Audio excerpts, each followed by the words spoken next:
Hey guys, hope you're doing well. So today I thought I'd talk about some of my favorite versions of Batman from the recent story Dark Knight's Metal. So Dark Knight's Metal features Batman and the Justice League. Batman's basically trying to stop the end of the world because he learns that he's going to bring the end, basically. He's been exposed to different types of metals throughout his career as Batman, and if he's exposed to two more, he will become a portal and bring about the end of the world. So Batman, being Batman, tries to stop this and ultimately fails. And in the process, becomes a portal which brings seven different versions of Batman to the main Earth, essentially, in the DC continuity. Earth Prime, I guess, we could call it. Now, in DC, they've reestablished over the years, various multiverse theories and, different Earths. In the newer forms, they kind of said that there's really 52 Earths, but there's also 52 negative Earths. So there's a different Batman on each of those worlds. And these negative worlds are basically where, your dreams, fears, kind of come to life here. So, anyway, let's get into it and talk about some of my favorite Batman. All right, I brought some props today, so hopefully, you can see them in somewhat better detail. But first up is Batman the Red Death. Red Death is a fusion of Batman and Barry Allen's Flash. He essentially, well, Batman in that world lost all of his family, Nightwing, Red Hood, Red Robin, and Robin. And basically, begged Flash to go back in time and fix it. Flash wouldn't do it, so Batman straps him onto the front of the Batmobile and drives into the Speed Force and essentially becomes a fusion of the two. Batman's in the driver's seat, but Barry Allen is basically stuck in his subconscious trying to get him to stop.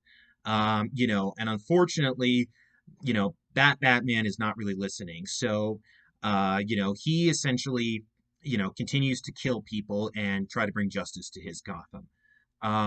What all these Batmen are trying to do essentially by coming forth and trying to stop, or destroy Earth Prime, they're trying to help get their Earths restored so they can, get back to their own world. So it's a little sad, but they're also, violent sociopaths at sometimes. So, um, that's it. The tragedy is kind of, not as, not looking as good as their deeds. Essentially, it kind of doesn't justify it. That's the word I'm looking for. Sorry. Anyway, so that's one of them. There were seven introduced. I'm going to try to show all of them, but I don't have all the statues, unfortunately. So I'll show what I got and then introduce the other two that I don't have. So next is this is the only female from this version, which kind of sucks, honestly, because but I wish there was more. But this is the Batwoman of another Earth, and she is called the Drowned. This Batwoman basically feared that when the Atlanteans appeared, they would wage war and try to destroy the world. She turned out right, and she killed Aquawoman in that Earth. And in retaliation, Atlantis sank Gotham. So she basically uh, mutated herself to become like a Hydra, essentially. She could breathe underwater and control water, and actually even summon like an undead army, or I don't know if it's undead or kind of like, hypnotized army.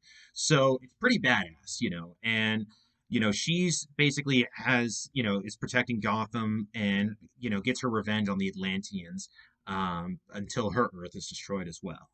Again, very cool story, very pirate theme-esque, and again, the only woman in the stories, which, I wish they'd done more of that, but, beggars can't be choosers, Next, I have Dawnbreaker. Dawnbreaker is so after Bruce's parents were killed, a Green Lantern ring came and found him and turned him into a Green Lantern. And Bruce tried to kill Joe Chill, the killer of his parents, but the Green Lantern ring wouldn't allow it. Bruce overwhelmed it though with his willpower and essentially, broke it. And in doing so, was able to kill.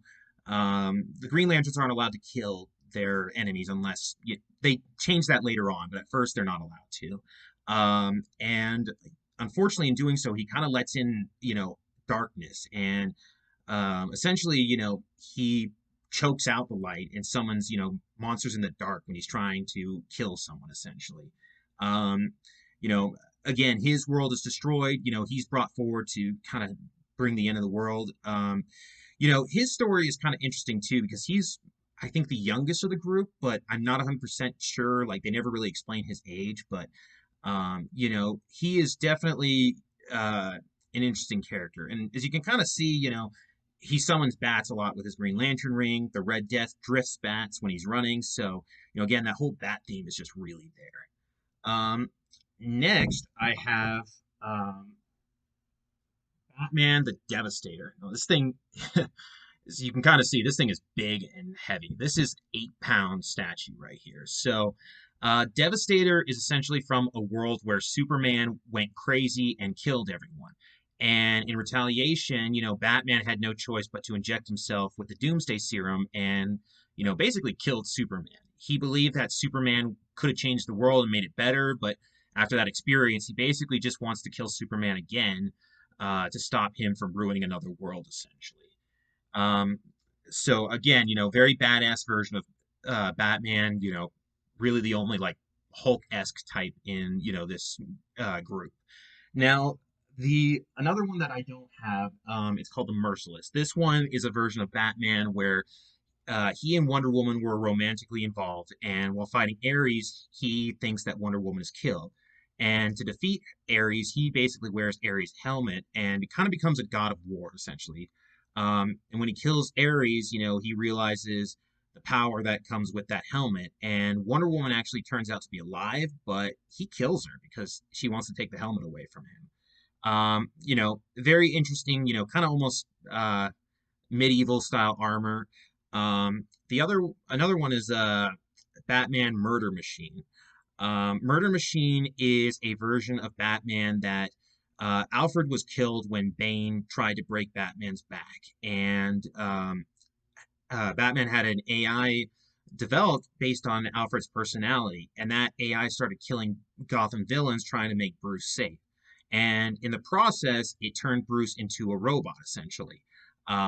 He, turned into, he lost all his organs, skin, and he basically was okay with the change because, he realized I'm pure, I no longer worry about my emotions.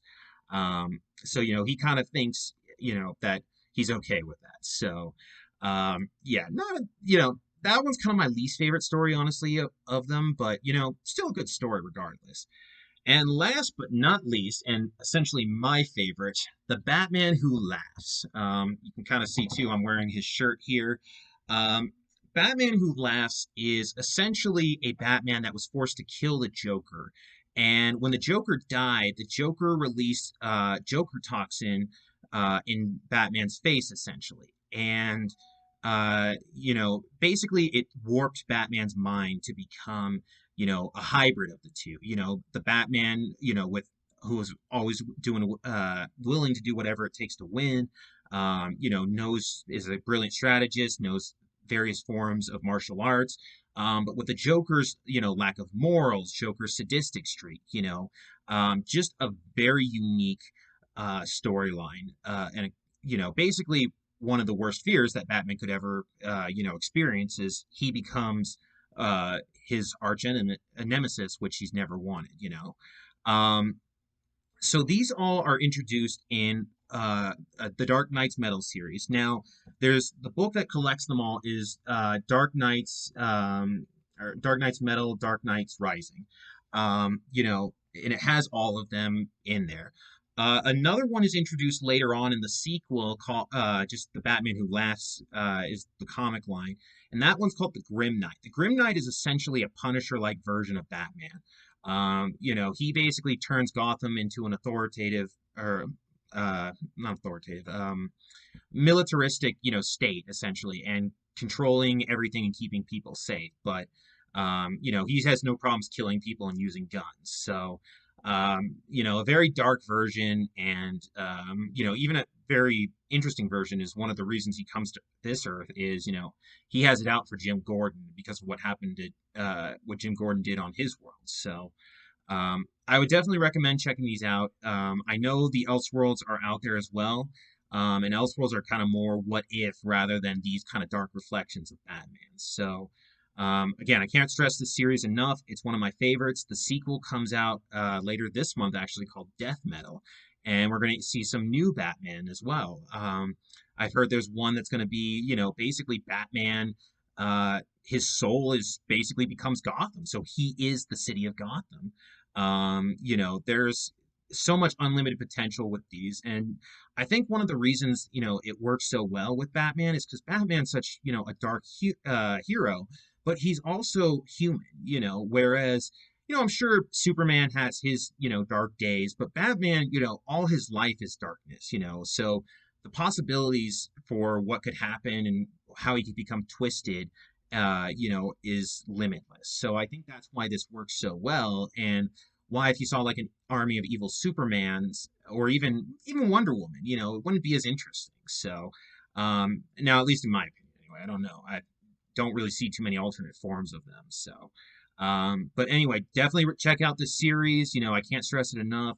All my statues kind of show it. I mean, hell, two more Batman Who Laughs statues are coming out this year, and that's going to cost me a couple $100 for the both of them. So, thankfully they don't come out for a little while longer, so I got time to save. But definitely check this out and see what kind of dark horrors come from the Dark Multiverse. There's even a collection called Tales from the Dark Multiverse, which tell about how major events in DC's continuity could have gone differently. So if you want to check out more of this, crazy, nightmare fuel, I definitely recommend it. Anyway, guys, thanks for watching, and I hope you have a good one. All right, take care, guys.